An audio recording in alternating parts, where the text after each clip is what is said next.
AI అనేది human knowledge base humans ఏదైతే చేస్తున్నారో అది హ్యూమన్ వరకు అది ఏఐ ఏజెంట్ రిప్లేస్ చేస్తుంది.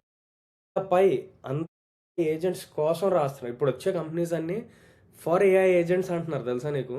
ఇంకా ఏఐ నేటివ్ ఏఐ నేటివ్. ఇక ఇక నువ్వు ఇక్కడ నుంచి చూస్తావు, నువ్వు ఏదైతే ప్యాకేజెస్ ఇవన్నీ వస్తాయో మనకు అర్థం కాదు, చేస్తాయి 100% బైనరీలో ఉంటాయి. వస్తాయి. Yeah probably make it faster. అసలు బైనరీలో రాయిపిస్తే బైనరీలో ఎంత ఎఫిషియెంట్ గా, కానీ ఇట్స్ స్టూపిడ్ ఐడియా. బికాస్ బైనరీలో మనం అర్థం చేసుకోవాలంటే it should go through a process to understand what it wrote. Plus problem ఏంటి, the models are not trained in binary the way we are. It has to go through a lot of effort to make it right in that. So somewhere between writing binary and writing React, there will be something. It will happen. Either we make it or someone will make it. Okay, so ఇంకోటి, so multi agents ఎక్కడ వాడతాం, sub agents ఎక్కడ వాడతాం, ఇది కూడా ఒక interesting thing. అంటే parallel agents ఎప్పుడు వాడాలి, దీని గురించి మీ టేక్ ఏంటి? నేనైతే ఆడిట్కి ఒకసారి ఒక 86 ఏజెంట్స్ని స్పాన్ చేశా ఆడిట్ చేయడానికి మా డాక్స్ని. దాన్ని ఏం చేశానంటే ఒక క్లౌడ్ కోడ్ సెషన్లో ఏం చెప్పా, నాకు ప్రతి అక్షరం మా డాక్స్లో ఉన్నది నువ్వు గ్రౌండెడ్గా ఉందా లేదా, ఎంత రియాలిటీ మా ఉన్న ప్లాట్ఫామ్ మీద. అంటే ఇంకా డాక్యుమెంటేషన్ మేము రాయడం మానేసాం, ఏఐ చేత చేపిస్తున్నాం. కానీ దెర్ ఇస్ సమ్ స్పిలేజ్, అక్కడ ఏదో హాల్యూసినేషన్ జరిగింది, ఒక కస్టమర్ రిపోర్ట్ వచ్చింది. సో నేనేం చేసా, దానికి చెప్పాను అనమాట, చూడు బ్రో, నాకు గ్రౌండెడ్ కావాలి డాక్యుమెంటేషన్, ప్రతి అక్షరం మాకున్న రెపాజిటరీస్ యాక్సెస్ నీకు ఇస్తున్నా, వెళ్ళి చూడు అంటే అదే స్పాన్ చేసుకుంది 86 ఏజెంట్స్. అంటే మాకు 86 పేజెస్ 86 సెక్షన్స్, ఒక్కొక్క సెక్షన్కి అదే ప్రాంప్ట్ ఇచ్చుకుంది, అదే రాసుకుంది, అదే అనాలిసిస్ చేస్తుంది. ఇది is great example of agents వార్ నా ఉద్దేశం. మీరు ఎలా వాడుతున్నారు? మేము డిఫరెంట్ కేసెస్, ఇప్పుడు end of the day Claude కోడ్లో నేటివ్ దానందరికి అదే డిసైడ్ చేస్తుంది ఎక్కడ మల్టీ ఏజెంట్ రావాలి, ఎక్కడ సబ్ ఏజెంట్ రావాలి అని. ఆటోమేటిక్గా జరిగిపోతున్నాయి. ఇప్పుడు నువ్వు చెప్పినట్టు నువ్వు చెప్తే అది ఎట్లా స్పాన్ చేసేసుకుంటా.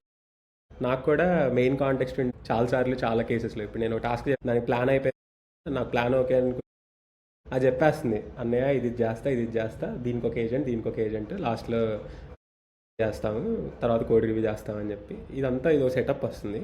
కాకపోతే మేము మా ప్లాట్ఫామ్కి ఒక ఏజెంట్ బిల్డ్ చేసాం. అక్కడ నేను చూస్తున్నా, నేను ఐఎమ్ ట్రయింగ్ టు అండర్స్టాండ్ నేను ఎక్కడ సబ్ ఏజెంట్ రాయాలి అని.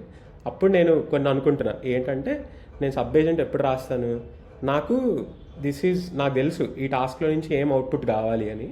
అండ్ ఐ డోంట్ వాంట్ ఆ టాస్క్ జరిగిన హోల్ ఎగ్జిక్యూషన్ అదంతా నా మెయిన్ కాంటెక్స్ట్ విండో. అప్పుడు నేను దానికి సబ్ ఏజెంట్ రాసుకుంటాను. That's where I want it delegate to sub agent. అలాగే సేమ్ మల్టీ ఏజెంట్ ఎప్పుడు, నాకు these are all the tasks, ఇది ఈ 5 టాస్క్స్ ఉన్నాయి. అప్పుడు మెయిన్ ఏజెంట్ ఆర్కెస్ట్రేటర్ ఈ మల్టీ ఏజెంట్స్ని స్పాన్ చేసి తీసుకొస్తుంది. అక్కడ మల్టీ ఏజెంట్ అనేది నా like noob level basic understanding. ఇట్లా చేసుకుందాం.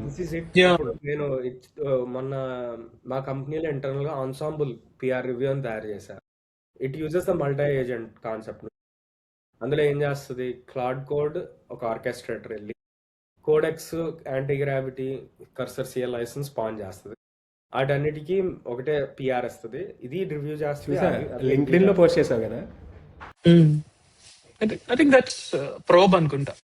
అది ప్రోబ్ కాదు, నా ఇంటర్నల్ ఇది ఆన్సాంబుల్ చేసి తయారు చేశా. ఏంటి ఇప్పుడు టోకెన్ మ్యాక్సింగ్ లేకపోతే ఇది ఎఫిషియెంట్ అని చెప్పి ఏదో క్వశ్చన్ పెట్టాడు. అది దాని మీద ఒక బ్లాగ్ రాశా నేను. ఎసెన్షియలీ అదైతే టోకెన్ మ్యాక్సింగ్ కాదు అనేదే నా కాన్సెప్ట్. ఇది ఒక గ్రేట్ ఎగ్జాంపుల్ అనుకుంటా నేను, ఒక మల్టీ ఏజెంట్స్ స్పాన్ చేయడానికి. ఎందుకంటే అది వచ్చిన డేటాని మళ్ళీ ఆర్కెస్ట్రేటర్కి ప్రజెంట్ చేస్తే ఆర్కెస్ట్రేటర్ సింథసైజ్ చేస్తుంది. ఇంకా అడ్వర్సేరియల్ క్రాస్ రివ్యూ అని ఇంకొక స్టెప్ పెట్టా. అంటే ఒకవేళ 2 అపోజింగ్ రివ్యూవర్స్ వేర్వేరు విషయాలు చెప్తారు, ఆర్కెస్ట్రేటర్ కన్ఫ్యూజన్ అవుతుంది. అదేం చేస్తుంది, మళ్ళీ వెనక్కి పంపించాలి. ఇదిగో కోడెక్స్ ఏమో ఇది చెప్పింది అని క్లౌడ్ కోడ్కి ఇచ్చి, అండ్ వైస్ వర్సా. అందరూ వాళ్ళ మధ్యలో వాళ్ళు డిస్కస్ చేసుకుని మళ్ళీ జడ్జ్ అండ్ జ్యూరీ కాన్సెప్ట్లో తయారు చేస్తారు. నా బ్లాగ్ చెక్అవుట్ పాయింట్ కాదురా ఏంటంటే ఇది it's thing, we can do it and Yeah, it yeah. Makes sense.